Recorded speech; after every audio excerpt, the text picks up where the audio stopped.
तापमान परिवर्तन के प्रभाव।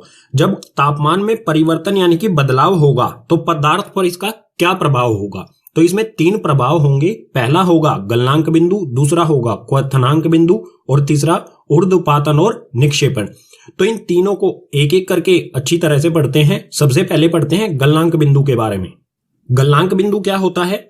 किसी ठोस का वह तापमान जिस पर वह अपनी ठोस अवस्था से पिघलकर द्रव अवस्था में परिवर्तित होता है, गलनांक बिंदु कहलाता है। कोई भी हमारे पास ठोस वस्तु है, जिस तापमान पर वो पिघलना शुरू कर दे, द्रव अवस्था में परिवर्तित होना शुरू कर दे, उस तापमान को कहेंगे हम गलनांक बिंदु। उदाहरण दे देता हूं इसका यहां पर। जैसे बर्फ होती है, बर्फ जो है वो पिघलना शुरू कर देती है, जल बनना शुरू कर देती है किस तापमान पर? 0 डिग्री सेल्सियस। तो ये जो 0 डिग्री सेल्सियस होगा, ये क्या होगा? बर्फ का गलनांक बिंदु। तापमान को कहेंगे हम गलनांक बिंदु जिस पर भी वो पिघलना शुरू कर दे।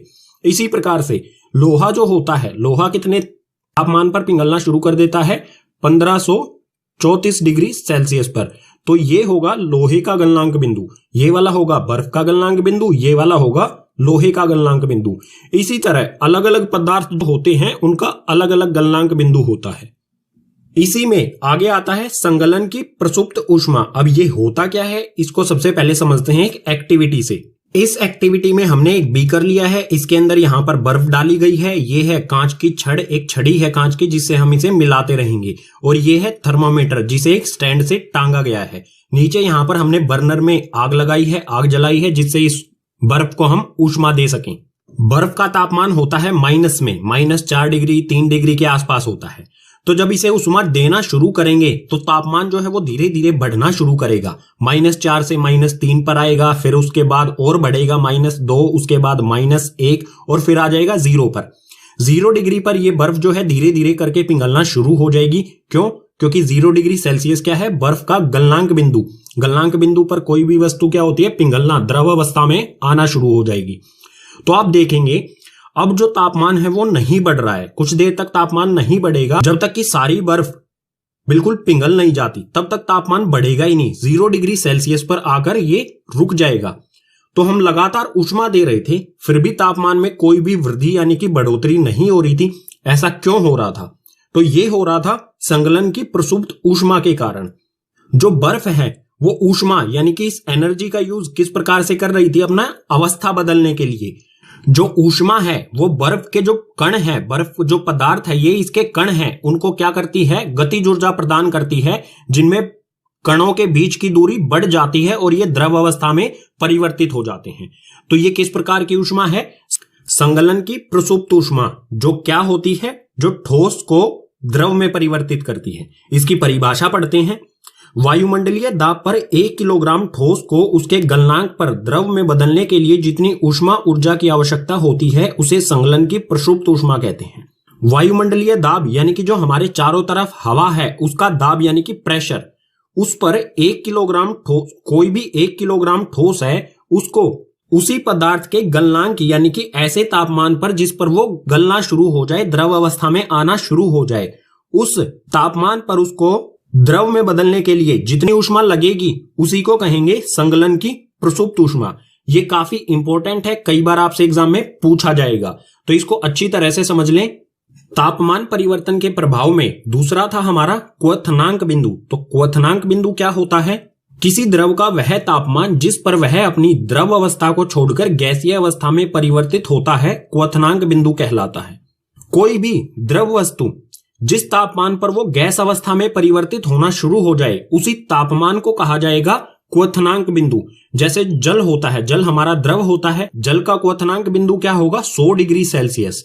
ये 100 डिग्री सेल्सियस पर गैसीय अवस्था में भाप में परिवर्तित होना शुरू हो जाता है। तो इस 100 डिग्री सेल्सियस को कहेंगे हम जल यानी कि पानी का क्वथनांक बिंदु। अलग अलग वस्तुओं का क्वथनांक बिंदु अलग अलग होता है। ठीक, इसी में आगे आता है वाष्पीकरण की गुप्त ऊष्मा। अब ये क्या होती है, इसे हम एक एक्टिविटी से समझते हैं। यहां पर हमने एक बीकर में पानी लिया है, इसमें ये कांच की छड़ है, ये थर्मामीटर स्टैंड से टांगा गया है और नीचे से यहां पर ऊष्मा दी जा रही है, इस जल को गर्म किया जा रहा है। यानी कि जल का जो तापमान है वो आमतौर पर कम ही होता है, 50 डिग्री से कम ही होता है। तो जैसे जैसे इसे ऊष्मा देते रहेंगे वो 50 से बढ़ता रहेगा, 50, 60, 70, 80 और पहुंच जाएगा सीधा 100 डिग्री पर। उसके बाद जब ये 100 डिग्री सेल्सियस पर पहुंच जाएगा तो आप उसके बाद देखेंगे कि ऊष्मा तो लगातार दी जा रही है, तापमान जो है 100 डिग्री से आगे नहीं बढ़ रहा है। इसमें से 100 डिग्री पर भाप निकलनी शुरू हो जाएंगी, लेकिन तापमान में कोई भी वृद्धि यानी कि बढ़ोतरी नहीं होगी। ऊष्मा दी जा रही है तो तापमान बढ़ना चाहिए। तापमान क्यों नहीं बढ़ता है? उसका कारण है वाष्पीकरण की गुप्त ऊष्मा। इसमें क्या होता है, ऊष्मा के कारण जो है, जो जल है वो अपनी अवस्था बदलकर भाप बनना शुरू हो जाता है। यह क्या होता है, वायुमंडलीय दाब पर 1 किलोग्राम द्रव को उसके क्वथनांक पर गैस में बदलने के लिए जितनी ऊष्मीय ऊर्जा की आवश्यकता होती है उसे वाष्पीकरण की गुप्त ऊष्मा कहते हैं। वायुमंडलीय दाब मैं बता चुका हूं, इस दाब पर 1 किलोग्राम द्रव लिया है। अब हमने 1 किलोग्राम द्रव को गैस में बदलने के लिए जितनी भी ऊष्मा की जरूरत होगी उसी ऊष्मा को कहा जाएगा वाष्पीकरण की गुप्त ऊष्मा। यहां पर यह ऊष्मा किस चीज में प्रयोग हो रही है? अवस्था परिवर्तन करने में, ना कि तापमान बढ़ाने में। ऊष्मा जो है वो क्या करेगी, जल के जो कण हैं उनको गतिज ऊर्जा प्रदान करेगी। इतनी गतिज ऊर्जा प्रदान कर देगी कि वो गैसीय अवस्था में परिवर्तित हो जाएंगे। तो ये वाष्पीकरण की गुप्त ऊष्मा जो है ये भी काफी इंपॉर्टेंट है, एग्जाम में कई बार पूछा गया है, आगे भी पूछा जाएगा, तो इसे बिल्कुल अच्छी तरह से समझे। अगर समझ में नहीं आया है तो वीडियो को दोबारा से देखें। तापमान परिवर्तन के प्रभाव में तीसरे नंबर पर हमें पढ़ना था ऊर्ध्वपातन और निक्षेपण को। तो सबसे पहले देखते हैं ऊर्ध्वपातन क्या होता है। इसमें हमें दिया है पदार्थ द्रव अवस्था में परिवर्तित हुए बिना ठोस अवस्था से सीधे गैस में बदलने की प्रक्रिया को ऊर्ध्वपातन कहते हैं। कोई भी ठोस पदार्थ अगर सीधा गैस में बदल जाए तो इस प्रक्रिया को कहा जाएगा ऊर्ध्वपातन। और निक्षेपण क्या होता है? निक्षेपण ऊर्ध्वपातन का बिल्कुल उल्टा होता है। गैस से सीधा ठोस बनने की प्रक्रिया को निक्षेपण कहते हैं। अगर कोई भी पदार्थ हमारे पास गैसीय अवस्था में है वो सीधा ठोस अवस्था में परिवर्तित हो जाए तो उसे कहेंगे निक्षेपण। ये दोनों एक दूसरे के क्या हैं? उल्टे। ऊर्ध्वपातन में ठोस से गैस होता है डायरेक्ट, और इसमें निक्षेपण में गैस से ठोस बनता है। अब ये ऊर्ध्वपातन और निक्षेपण होता किस प्रकार से है और किन किन पदार्थों का होता है, इसको एक एक्टिविटी से समझ लेते हैं।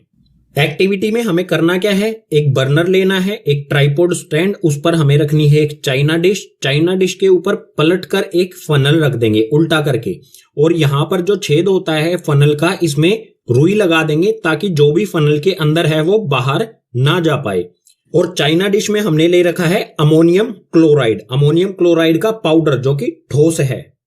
अब क्या करेंगे, बर्नर को हमने चालू किया, जो भी ये चाइना डिश है इसको गर्म करना शुरू करेंगे।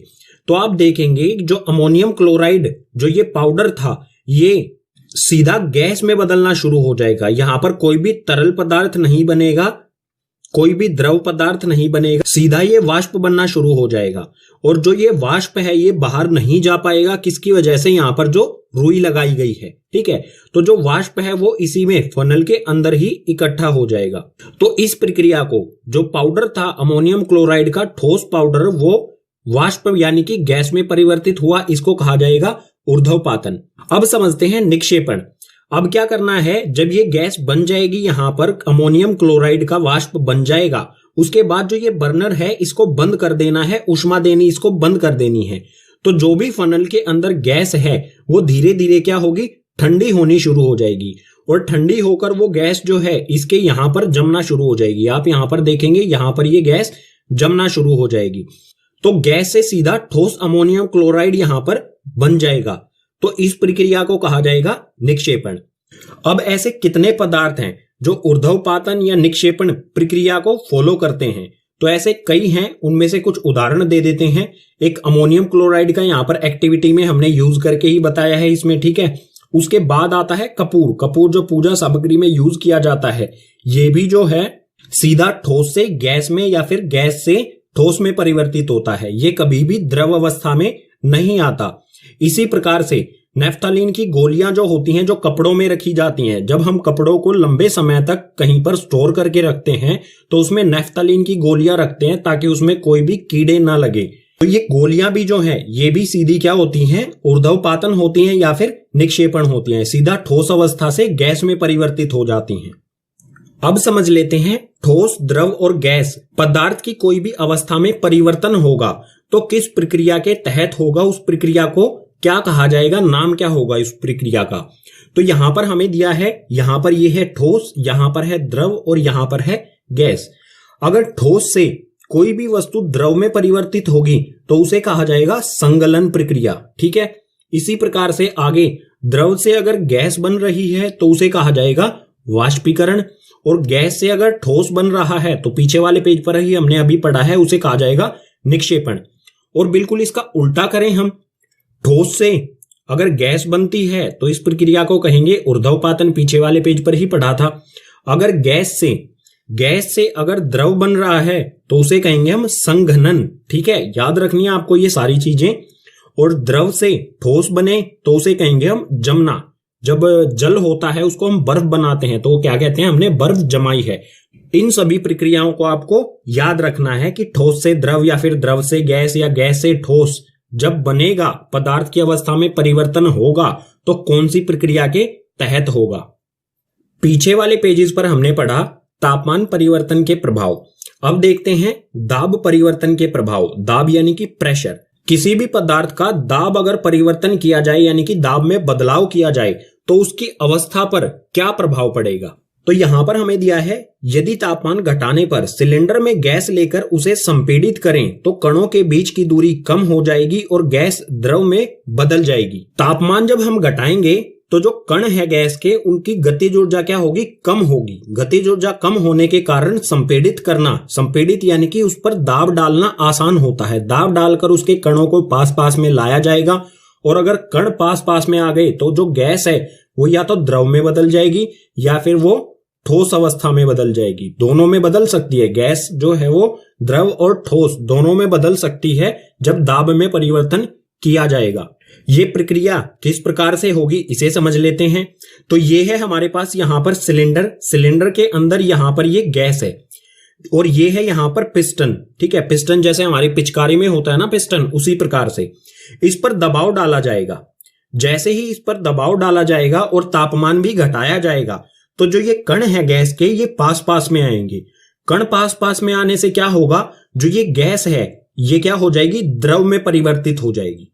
इसी प्रकार से जब ये गैस द्रव में परिवर्तित हो जाएगी, अगर इस पर और ज्यादा दाब डाला जाए, ज्यादा प्रेशर डाला जाए, तो जो ये गैस थी पहले द्रव में हुई, द्रव के बाद सीधा अब ये क्या हो जाएगी, द्रव से ठोस अवस्था में परिवर्तित हो जाएगी। और यहां पर एक बात और होगी, जो हमारी पहली ये वाली स्थिति थी, इसमें बहुत ज्यादा दाब यानी कि बहुत ज्यादा प्रेशर डाल दिया जाए तो गैस जो है वो सीधा किसमें हो जाएगी, ठोस अवस्था में परिवर्तित हो जाएगी। आगे हमें ये दो बिंदु दिए गए हैं, इन्हें भी समझते हैं। दाब बढ़ने से कण नजदीक आते हैं, और कण अगर नजदीक आएंगे तो ये किसमें होता है, या तो द्रव में होता है, अगर ज्यादा ही नजदीक आ गए तो वो ठोस बन जाएगी। ठीक है, इसी प्रकार से आगे अगला बिंदु दिया गया है, दाब घटने से कण दूर जाते हैं। अगर हम यहां पर क्या करें, जो ये ठोस बन गई है गैस, इस पे से दाब, यहां पर जो दाब है ये हटा लिया जाए तो गैस जो है वो किसमें, या तो द्रव में परिवर्तित हो जाएगी या सीधा गैस अवस्था में परिवर्तित हो जाएगी। यानी कि जो प्रक्रिया गैस को द्रव या फिर गैस को ठोस बनाने की थी, इसको उलट भी किया जा सकता है प्रेशर को कम करके। तो एक उदाहरण भी ले लेते हैं, जब गैस को द्रव या फिर गैस को ठोस में परिवर्तित किया जाता है। तो इसका बिल्कुल आसान सा उदाहरण होगा एलपीजी। एलपीजी जो गैस है वो हमारे घरों में, जो घर में सिलेंडर होते हैं खाना बनाने वाली गैस के, उनमें एलपीजी गैस भरी जाती है। एलपीजी की फुल फॉर्म होती है लिक्विड पेट्रोलियम गैस।